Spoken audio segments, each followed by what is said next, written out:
What we gonna do right here is go back. Way back. Back into time. The Cuphead Show is an animated show on Netflix based on the game of the same name. I've seen some playthrough of it, but I've never played the game myself. I'm not a fan of games that make me want to unalive myself. So when I saw they were making it into a show, I was intrigued and skeptical. With so many terrible adaptations and reboots, I expected it just to fall in line, but I was surprised by its success and just how much I enjoyed it. First things first, the animation.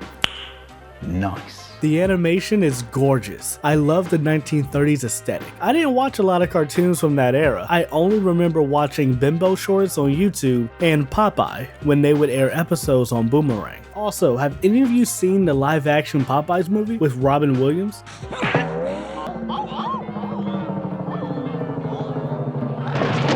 What the fuck? And I caught some Betty Boop shorts, but that's about it. I was too busy watching Looney Tunes and Tom and Jerry. And since we're talking about cartoons, I really like the fact that this is just a cartoon.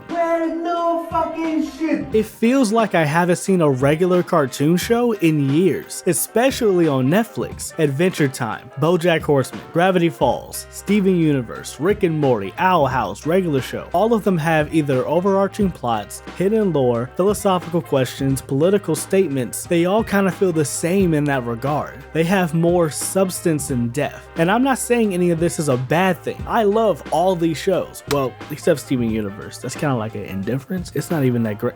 I'm getting off track. The Cuphead Show feels like a nostalgic, slapstick, silly cartoon, and I appreciate it for that. It's nothing more than just some cups having fun, at least for now, which is part of the enjoyment. That, and it's really funny. Oh my god. The humor is very consistent with both the slapstick and the writing. Like that whole baby episode, hilarious. We gotta get rid of it. Not a chance, Cuphead. Baby needs our love. What it needs is a leash. Like, it's so simple, but it's executed perfectly. The visuals in this show is also pretty good. It's always fun to see how far they can take their animation. Speaking of that, I can't tell you how many times one of these niggas loses their head, breaks, or dies. My favorite episode with these bits was the ghost episode. Not only is the animation top tier, but the expressions are so creative and lively. I love the little nuances in the show, like how some of the background characters react to stuff. Speaking of that, there's a slew of different characters in the background, some of them acting as cameos and references to other cartoons. The writing is pretty snappy too. It kinda reminds me of Chowder. It has a nice balance of being witty, clever, and silly. I also love the little jabs in the show, like when Ludwig tells Mugman he sucks at piano. Stop! Dear boy, piano isn't for everyone. Perhaps you should try, watercolor. The theme song is phenomenal, and honestly one of the best I've heard in a long time. All the other songs in the show are pretty good. My personal favorite is probably I Don't Believe in Ghosts or the Devil Song. Now, a quick word from our sponsor. We'll be right back.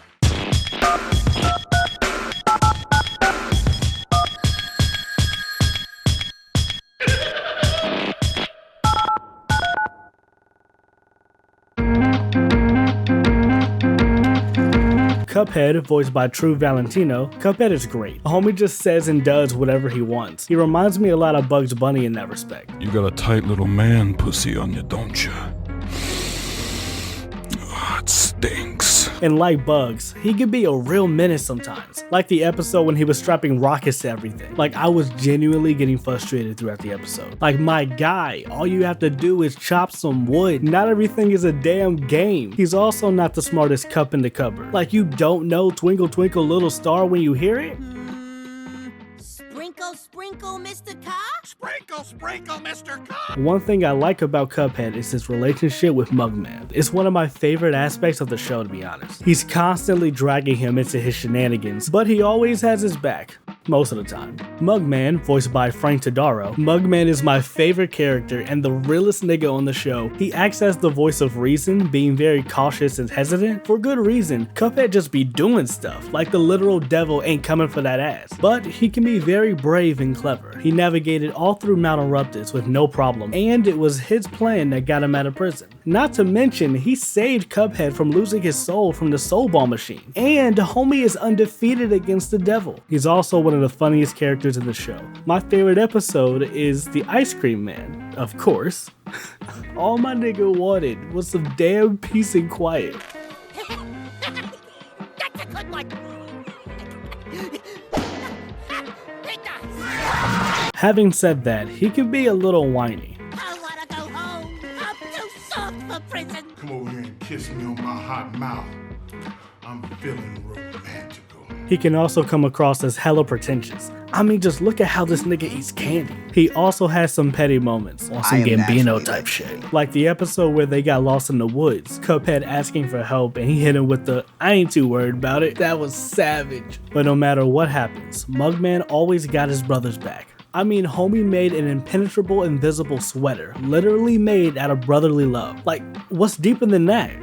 It's deeper than rap. Okay, I'll stop. Elder Kettle, voiced by Johanna, Elder Kettle acts as their parental figure, watching over them and helping them out. He comes across as stern but loving, which makes sense because these niggas be working Kettle's lad's nerve. You kind of feel for him. Like, he doesn't ask for much. I mean, these niggas couldn't even take a family picture. But on the other hand, homie got his own problems. For starters, he keeps making false promises and are surprised when they don't trust him. Then there are moments like in the episode Dirt Nap, where he thinks the boys are trying to kill him because he's old and disgusting. So he tries to kill them first, which backfires hilariously.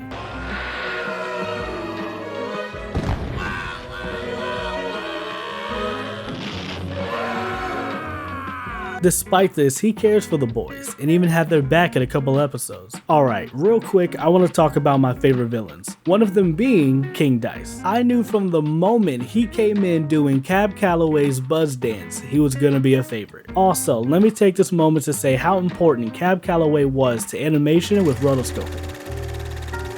For those of you who don't know, Cab Calloway is one of the greatest jazz singers of all time, and the original frontman, the Old Man of the Mountain, the Walrus, and my favorite, Coco the Clown, St. James Infirmary, were all animated based on Cab Calloway's performances, helping set the foundation for this kind of animation. So it was dope to see that they used his influence in his design and expressions. He even comes out scatting, like, come on! More people need to know about Cab Calloway. Give this nigga a movie or something. As a villain, he's not the most powerful or intimidating. In fact, he's kind of a bitch, but it fits his character as a sleazy showman, and Wayne Brady does a great job bringing him to life. And again, I love his design, the way he stands over people with this shit-eating grin. Homie got like a million teeth, and after he fails to get Cuphead's soul, he's kind of demoted to a punchline villain, but even so, I enjoyed him, and I'm glad to see that he came back in later episodes. I hope he never leaves. Next is Baroness von Bonbon. The moment she appeared on screen, I knew I was in for some wacky tacky shit. She tries to appear all sweet and jolly, but the cracks are there. What's crazy about this episode is that Cuphead knew from the jump what she was about. This episode is one of my favorites. She's definitely one of the more wacky villains, which honestly made the whole episode. And Zoe Moss' performance was top tier. They have to bring her back for season 3. The Devil's one of the best things about the show. From episode 1, I was sold. He steals every scene he's in, and his banter and rivalry with Cuphead just adds to it. And Luke Militant Drake kills it in this role. They managed to make him both silly and intimidating.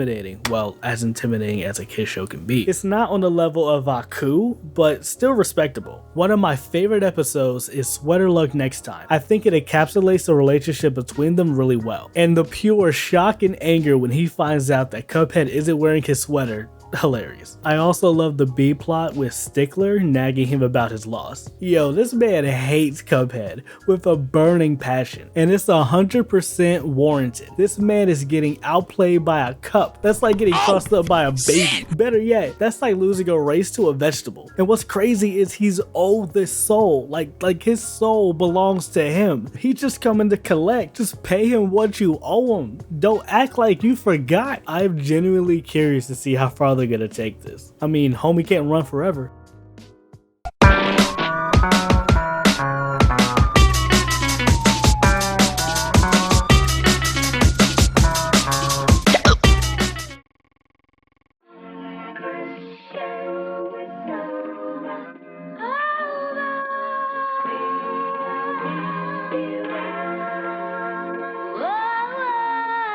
I had fun with Cuphead. It's a pretty good show. If you haven't seen it, I highly recommend it. The only real negative I have is just wanting more. Not in terms of episodes, though I'm down for a season 3, but in terms of style and humor. Like, they could have gone harder in some of the episodes. I was expecting more absurdity with the animation. And the writing isn't bad, but it never grows throughout the season, which kind of makes sense when you think about that era of cartoons. I feel they focus more on surreal visuals and storytelling. What the dog doing? But still, I enjoyed the show. It was nice to just turn my brain off and have a couple laughs.